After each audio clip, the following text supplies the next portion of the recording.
Gentlemen, I want to talk to you today about something called the metric growth paradox. Now, the metric growth paradox is an idea that I came up with as a result of getting tired of feeling bad for doing self-improvement. A lot of people find themselves in this spiraling negative cycle as a result of improving because they can't seem to ever be happy with what it is that they've got. Now, we come across this idea from a lot of self-improvement creators, and to their credit, I can understand why this is the idea that's espoused, that in order to improve, you just have to increase your output. If you want to get a better body, you need to do more reps. If you want to get smarter, you need to read more pages. And while this is true, of course it's true, there's a sinister, cynical side of this that is often overlooked and can very simply and very quickly lead people to really have negative scenarios and experiences whilst they're trying to get better at something and, of course, be happier for getting better at something. So, what do I mean when I say the metric growth paradox? Well, I'll tell you. The metric growth paradox is a state in which a metric quantity, such as pages read or push-ups done, stands as the only measure of growth. Devoid of any appreciation for outcome, tiring, or circumstance, this paradox creates strong growth through its force of emphasis on reps, but brings a perpetual feeling of failure. Every PT is never enough, and you always ask, why not more? Now, this is a cycle that is all too easy to get into with self-improvement, is if we know that the amount of reps we do or the amount of anything we do is the key to what it is that means to improve and what it means to be successful, then we always have an opening to ask, well, why didn't I do more? Why didn't I get more done? Why did I stop there? Maybe I could have done more. And this feeling is a guaranteed way to feel shit about something that should make you feel good. And the reason why it's going to make you feel bad is because you will never ever be able to escape this train of thought unless you work on becoming comfortable with who it is that you are as a person rather than what it is that you produce. Now, we can very quickly forget in the midst of, say let's use the example of push-ups to make this simple. If we can get 40 push-ups and we get 42 push-ups, we very quickly forget the pain of not being able to exert anymore once we are no longer in push-up stance. At which point we easily have thoughts come into our head of, oh, maybe I could have done 43. I feel like I could have done 43. And now all of a sudden you've instantly negated the positive that was your performance. Now, this leads to a cycle of never being comfortable or happy with what it is that you put out. And that feeling is what brings people, in my opinion, to things like burnout, because you cease to see the point of your efforts. And when you cease to see that, the purpose of what it is that you're doing, you're less likely to do it, for one, or you're not going to enjoy doing it. You're not going to have any sense of real gratification for what it is that you're achieving.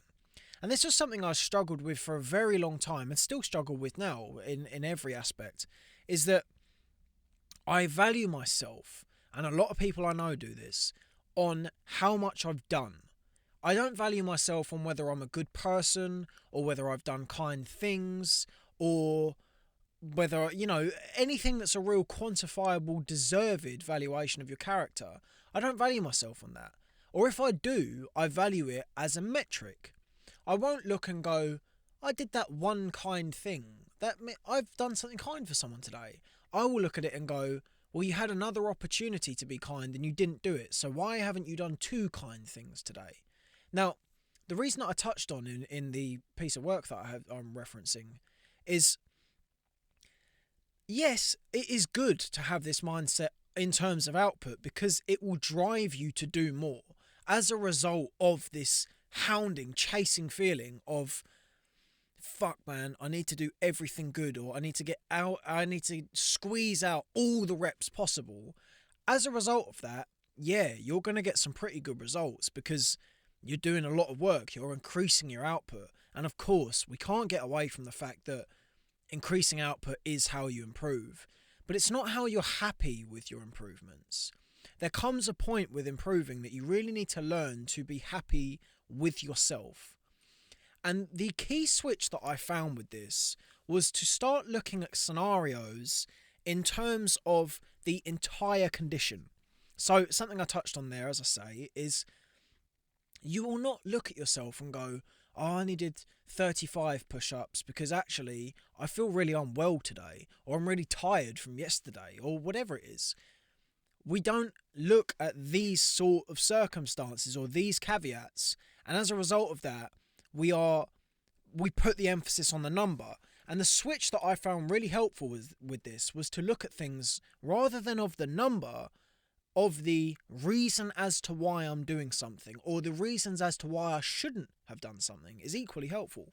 So, for instance, say you go out on a run and you really didn't feel well, or your legs hurt, or you just genuinely didn't want to go out on this run, and you went.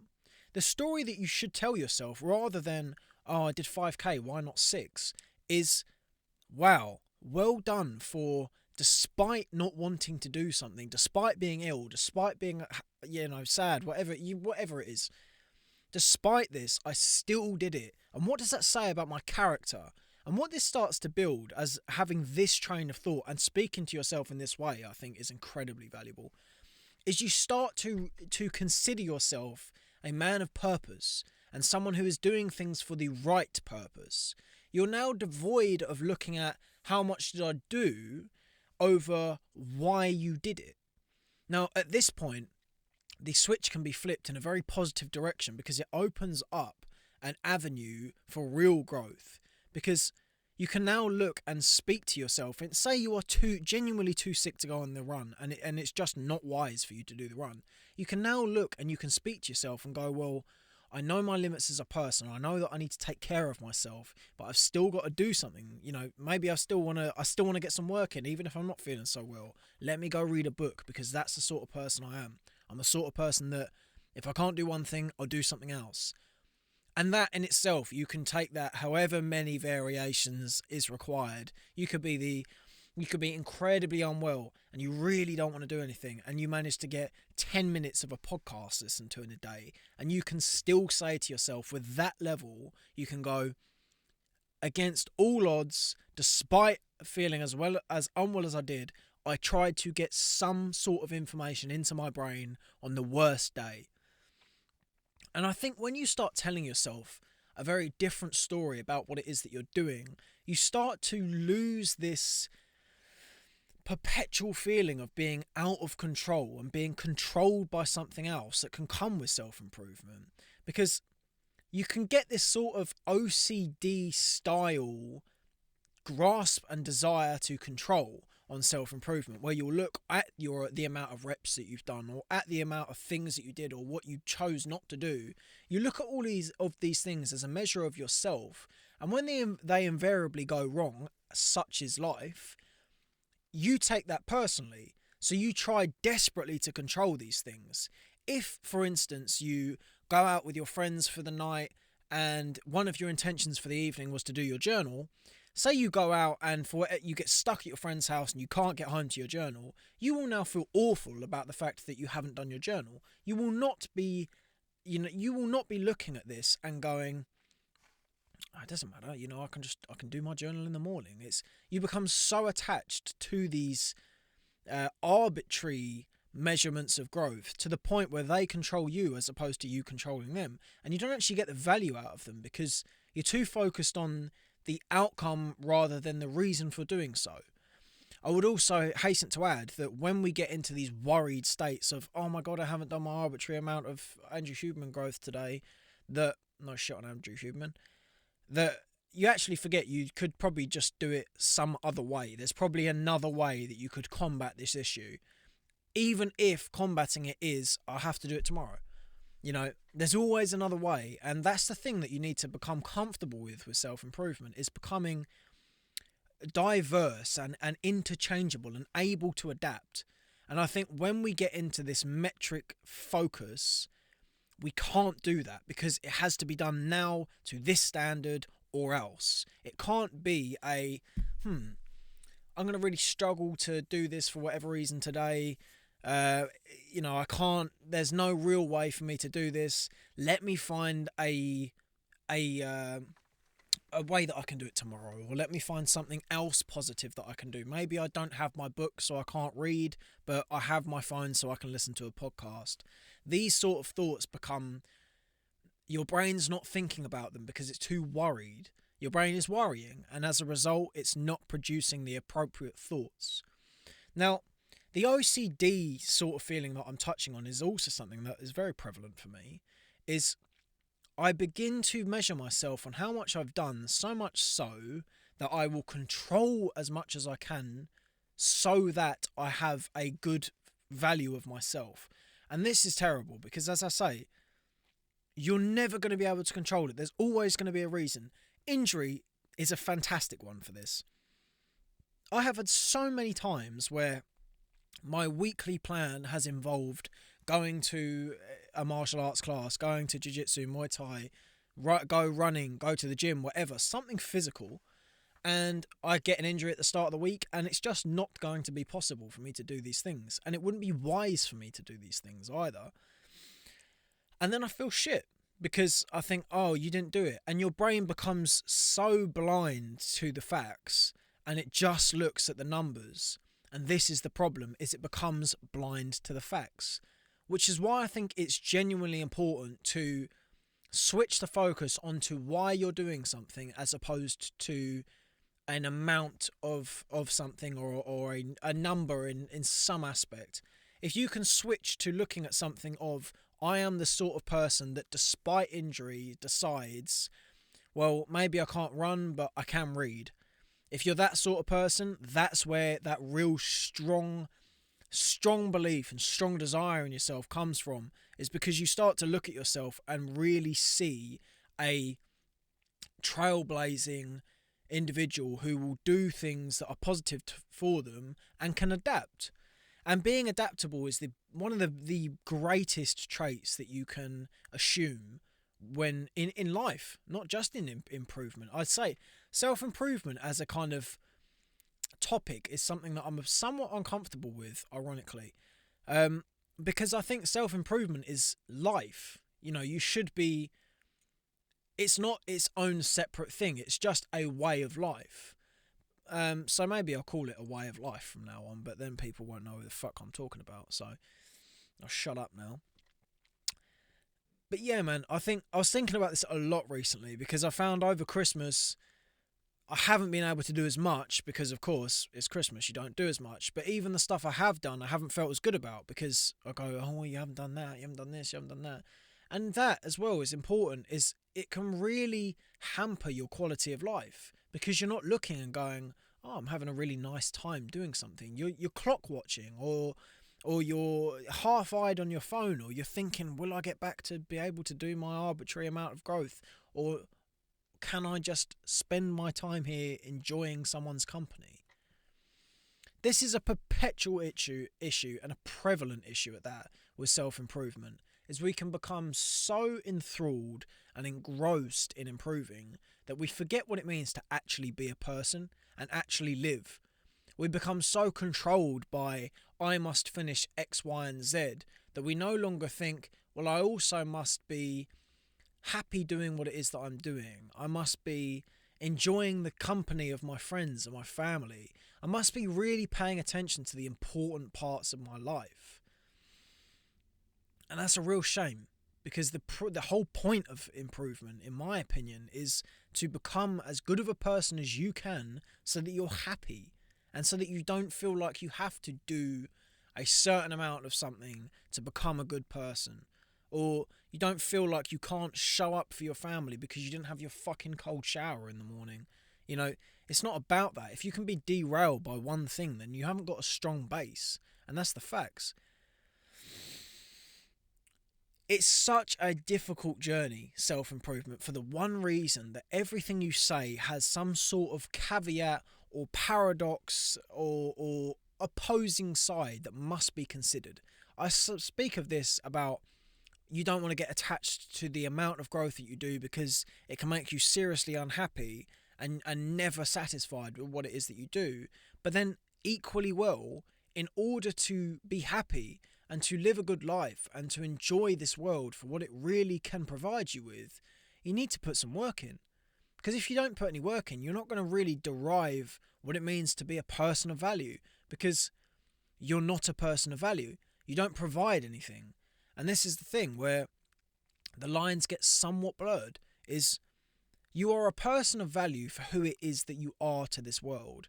But if you are not happy in yourself, you're not going to be a good person in this world. You're going to rub someone up the wrong way at some point. You're not going to be patient enough with the person who needs patience. You're not going to be kind enough to the person that requires a smile on the worst day of their life. You're not going to be that person. And the way that you can be that person, as is, I would say, most people in this audience, is by working through your own shit on your own terms and really making yourself a formidable force. Being your own bastion and being someone who you can rely on provides you with the strength to enjoy life truly. And this is the thing, is you have to continue to do the work, and you also have to endure the periods of feeling uncomfortable for doing the work. You know, there will come times where I knew this. What I'm telling you now is not new to me. I have thought about this for fucking years. The last 2 years of my life, I have been stuck in this metric system. And about a year ago and 6 months ago, separate times, I looked at myself and thought, you're not to be valued on your work. You're to be valued on your character. You're to be valued on who the work makes you. And yet I still sit here on Christmas, or around Christmas, should I say, with this attachment to how much work is it that you're doing? How many podcasts have you put out? All the fucking rest of it. It's annoying and it's frustrating, but you will get it, and you will realise that what is truly important about improving is becoming a good person, not doing a certain amount of work. We get all too engrossed in how much work we've done. We don't do the 7-mile run for the benefits of being someone who goes out on a run and conditions themselves and works through their boundaries and puts themselves to the test and rewards themselves for it. We just say, I did 7-mile run. Look, 7-mile run. You know, and there's the absolute focus on the 7th mile. There's not despite not wanting to get out of bed today, despite the freezing cold rain, despite the loving family that are going to be around me, despite all of these things that I could have stayed inside for, I chose to, despite that, go and do something that was good for me so that I could be good for myself and for my family. I'm going to call it there, otherwise I'm going to keep going around in circles. Point is, take away from this video, gentlemen, that your amount of work is not who you are as a person. Your work is not you. Your work makes you, and you have to put some work in so that you become the person you would like to be. If you don't work, you won't be happy. But that work needs to stand out the way of your happiness equally well. It needs to be something that you feel good for doing, not something that you feel shit for not doing in some aspects. Not all aspects, but some. To give you a little snippet to take away from this, do not focus on the numbers. Do not focus on how much of something you do. Focus on why it was that you did it, and focus on who it makes you as a person for doing it. Gentlemen, thank you very much. Love you all. Take care. Love you.